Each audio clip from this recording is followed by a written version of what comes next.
Hello दोस्तों, welcome to फिक्शनवर्स, जहां कहानियां सिर्फ सुनी नहीं जाती, महसूस की जाती हैं। कभी कभी एक ही पल होता है जो सब कुछ बदल देता है। जिसने कल तक सपने देखे थे, आज वो जिंदगी और मौत के बीच लटका है। ब्रान स्टॉक गिर चुका था, वो बच्चा जो टावरों की ऊंचाई से डरता नहीं था। अब बिस्तर पर पड़ा था, बेहोश, शांत और नाजुक सांसों के सहारे। कैटलिन स्टॉक के लिए पूरी दुनिया बस एक कमरे में सिमट गई थी।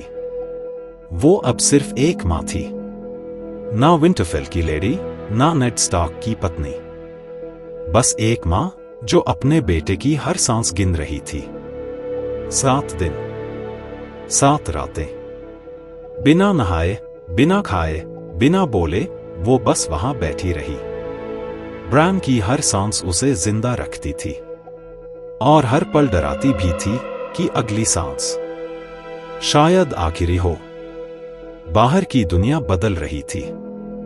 नेड राजा के साथ साउथ जा चुका था और अब रॉब स्टॉक सिर्फ 14 साल का पूरा विंटरफेल संभाल रहा था। वो ब्रान के लिए मेस्टर को बुलाता, मां को खाना देता और खुद भी धीरे धीरे एक लॉर्ड बनने लगा था। पर कैटलिन को कोई फर्क नहीं पड़ा। उसकी आंखों में बस एक ही चीज थी, ब्रान। और फिर वो रात आई जिसने ये साबित कर दिया कि ब्रान की गिरावट सिर्फ एक हादसा नहीं थी, तेज तूफान था। दूर से भेड़ियों के गुर्राने की आवाजें आ रही थी। कैटलिन अकेली थी, ब्रान के बिस्तर के पास बैठी। जब दरवाजा खुला, एक अजनबी अंदर घुसा। हाथ में एक चमकता हुआ चाकू था, बहुत महंगा, बहुत ही खतरनाक। वो चुपचाप आगे बढ़ा और बोला, लड़का मरेगा, उसे दर्द नहीं होगा। कैटलिन चीखी। उसने कातिल को रोका, उसके हाथ को पकड़ने की कोशिश की। उसने कैटलिन को धक्का दिया, उसका हाथ कट गया, खून बहने लगा। लेकिन तभी एक तेज आवाज हुई। ब्रान का डायवुल्फ कमरे में कूदा। उसने बिना एक पल गवाए कातिल पर झपटा मारा और उसका गला चीर दिया।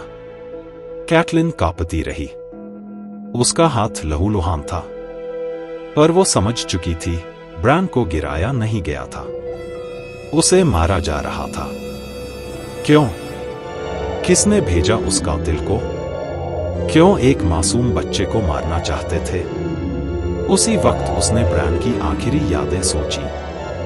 कौन सा टावर? किसके पीछे गया था वो?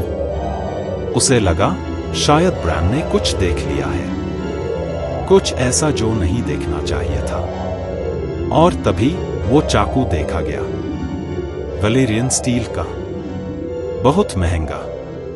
ऐसा चाकू किसी आम इंसान के पास नहीं हो सकता। कैटलिन ने सबको बुलाया, मेस्टर ल्यूइन, रोड्रिक कैसल और रॉब। सबने चाकू देखा और कैटलिन ने कहा, यह सिर्फ कोई अमीर और ताकतवर ही दे सकता है। सिर्फ एक नाम उसके ज़हन में था, लैनिस्टर।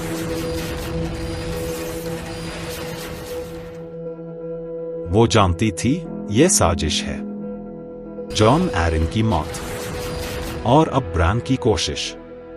और उस दिन कैटलिन ने फैसला कर लिया, मैं खुद जाऊंगी किंग्स लैंडिंग। मैं खुद सच्चाई तलाश करूंगी, ताकि ब्रान के साथ जो हुआ वो किसी और के साथ ना हो। उस दिन एक मां टूट गई थी, लेकिन उसी टूटन से निकली थी हिम्मत। कैटलिन स्टॉक अब सिर्फ ब्रान की मां नहीं थी, अब वो एक जंग लड़ने को तैयार थी। ब्रान अब भी बेहोश था, पर उसके आसपास की दुनिया अब और मासूम नहीं रही। खामोशी में भी खतरे की आहट आने लगी थी और सर्द हवाओं में कुछ और भी था, कुछ जो आ रहा था धीरे धीरे मगर यकीनन। अगर आपको ये कहानी पसंद आई हो तो वीडियो को लाइक करें, फिक्शनवर्स को सब्सक्राइब करना मत भूलिए और कमेंट में बताइए, क्या आप भी कैटलिन की जगह होते? तो क्या करते?